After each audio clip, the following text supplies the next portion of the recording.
तीसरा बाब, यहूदत से खबरदार। गर्ज है मेरे भाइयों, खुदावंद में खुश रहो।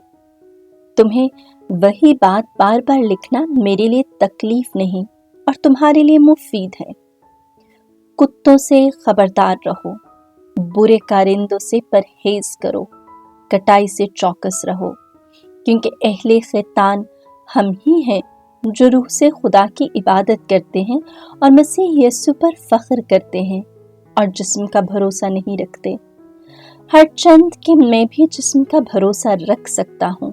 अगर किसी और को जिस्म का भरोसा करने का ख्याल हो तो मैं इससे भी ज्यादा कर सकता हूँ। मेरा खतना 8वें दिन हुआ और मैं इस्राएल की नस्ल बिन्यामीन के कबीले से इब्रानियों का इब्रानी शरीयत की निस्बत फरीसी हूँ, खैरत की निस्बत कलीसिया का ईज़ा रसा, शरई सदाकत की निस्बत बेऐब। लेकिन जो कुछ मेरे नफ़ा का था उसे मैंने मसीह की खातिर नुकसान समझा है, बल्कि मैं अपने खुदावंद यीशु मसीह की पहचान की खूबी के सबब से सब कुछ नुकसान समझता हूँ।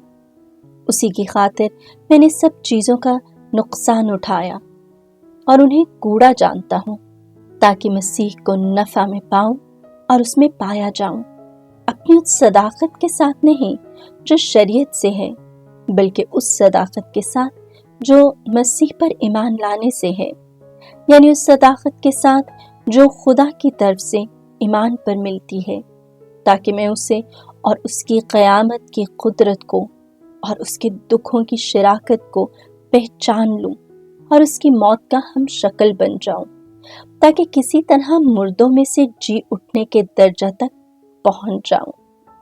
ये नहीं कि मैं पा चुका हूं या कामिल हो चुका हूं, बल्कि पीछा किए जाता हूं, ताकि जिस गर्ज के लिए मुझे यीशु मसीह ने पकड़ा मैं उसे किसी तरह जा पकड़ूं। ए भाइयों, मेरा ये गुमान नहीं कि मैं पकड़ चुका हूं, मगर सिर्फ ये कि मैं उन चीज़ों को जो पीछे हैं भूल कर उनके लिए जो आगे हैं बढ़ते हुए मसीह यीशु में खुदा की आसमानी दावत के इनाम को पाने के लिए निशान की तरफ दौड़ रहा हूँ।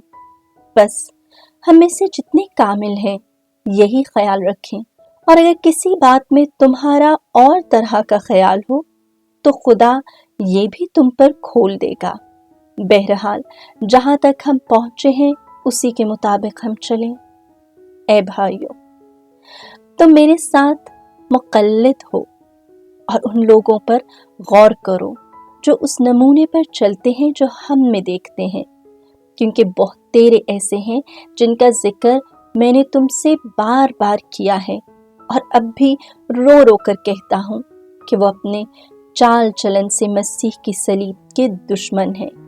उनका इंजाम हलाकत है, उनका खुदा पेट है, उनका फख्र उनकी शर्मनाक बातों पर है।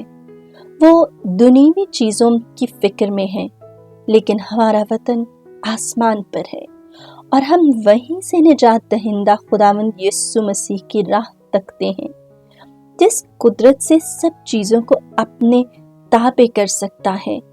उसकी तासीर के मुताबिक वो हमारे पस्त हाल बदन की शक्ल बदल कर अपने जलाली बदन की सूरत पर बनाएगा।